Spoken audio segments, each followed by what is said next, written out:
はい、皆さんこんにちは。柴崎です。今ね、日本はね、とっても寒いです。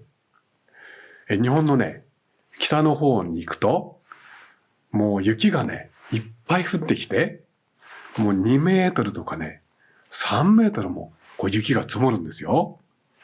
すごいでしょう。3メートルと言ったら、柴崎の背の高さの2倍くらいです。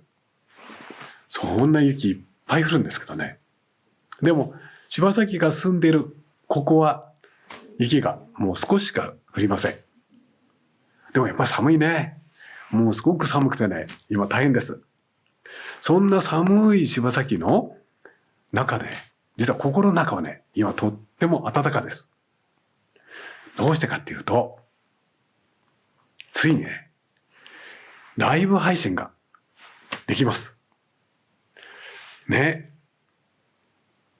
すごいでしょ？だから柴崎の頃ね、今すごく暖かいんですよ。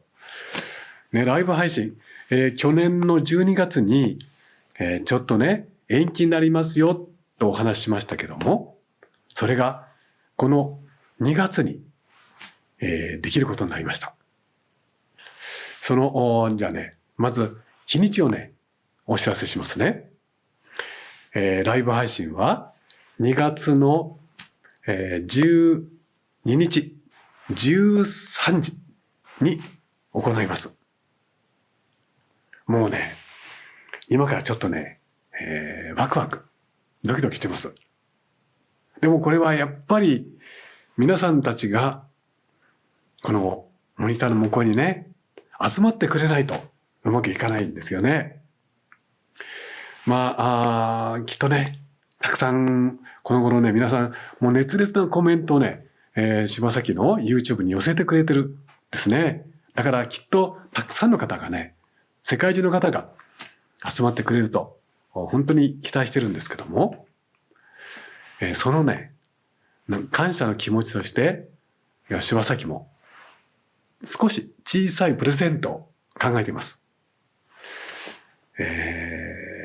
それは何か、もうここでお話ししちゃおうかな。